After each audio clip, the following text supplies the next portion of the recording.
Hey friends, after 4 long years of submitting an application to try and backpack into the Grand Canyon and then hike back out, my application was finally accepted and Austin and I just got back from that little visit. If you know me, then you know that I do a lot of research before each trip because I don't really know when the next time I'll be able to visit again. As I'm editing, I realized that I failed to mention that just because I love being prepared doesn't mean that it always happens. And just because I read a bunch and I'm well informed doesn't mean I actually put it into physical practice, as in the case of my previous video. It was my first time backpacking. I was already kind of nervous about the amount and type of training I had done, and I thought that there was no way that I could be over prepared for this journey because people get seriously injured and die in the canyon. Despite all of the research I had done ahead of time, I still managed to miss a few things, like the fact that there was plenty of water within the canyon. The National Park website is updated regularly, and on site at the Grand Canyon, the Backcountry Information Office has posted in a window all of the faucets within the canyon that are off or on. So even if the office is closed, you'll be able to figure out the water situation within the canyon. It's advised to go into the canyon with at least one type of a filtration mechanism, but if you're underprepared, you might be forced to use those tools. And if you're overprepared, then you might walk into the canyon with too much water, meaning a lot of unnecessary weight, like we did with 8.5 liters of water for 2 people. It is better to be overprepared than underprepared, but with the amount of faucets that we knew were on within the canyon, we probably could have done with quite a bit less. The second thing I learned is that there were plenty of toilets throughout the canyon, like way more than I would have expected. These are also shown on the trail map that you can get at the Grand Canyon or online, and I'll link that below. Also, the state of the toilets, right? When you think toilets on a trail, I usually think the compostable kind where it's just kind of a hole in the ground. Imagine what you will. But every toilet that I used in the canyon was surprisingly clean and pleasant to use. Like, I couldn't smell anything and there was a nice breeze in the toilet. It's kind of weird to say, but it is what it is. That being said, you should probably have a shovel just in case you need to use it.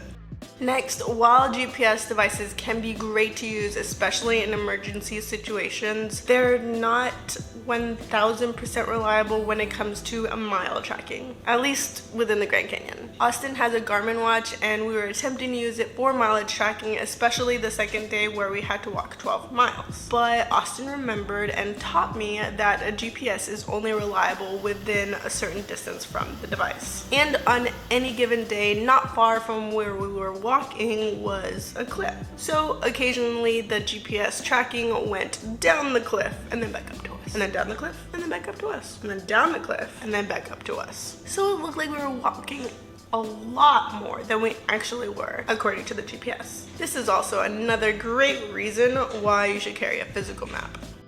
At least in the afternoon, on the South Rim, there are lots of shady places. In contrast with the long stretch of desert before Cottonwood Campground, if you're going from south to north, zero shade. Just hot, hot heat and bugs that fly around your face in order to annoy you. I don't know how I missed this bit of information in my research, but I learned in person that the North Rim is much steeper than the South Rim. That means that going up or down the North Rim is much more difficult than it would be at the South Rim.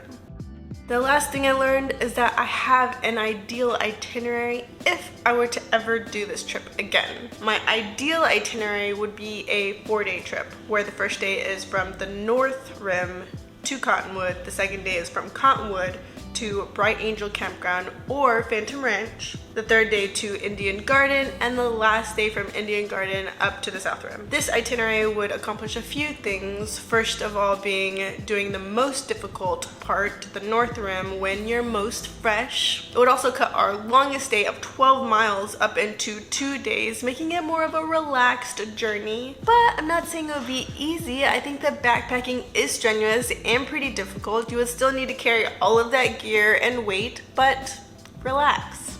It's not 12 miles. Third, this would save one of the best views for last, which is on the South Rim along the Bright Angel Trail. Looking out into the canyon is absolutely breathtakingly majestic. The last benefit that I could think of this itinerary would accomplish is that you wouldn't have to wait for a shuttle to take you from the North Rim to the South Rim, or the North Rim to wherever you're going, or you wouldn't have to drive anywhere. You could check into one of the hotels at Grand Canyon Village and pass out from yet another incredible trail.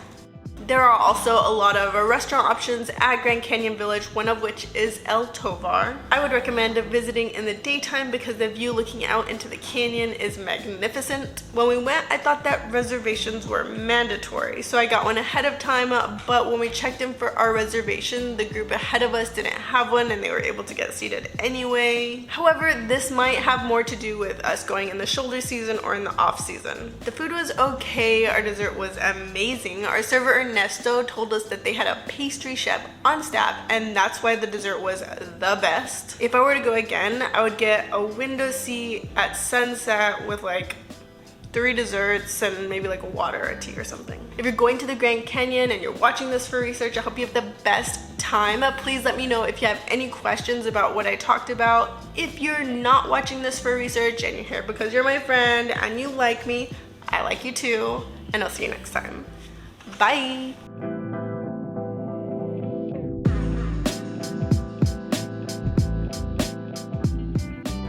I like you. I do. Just keep going.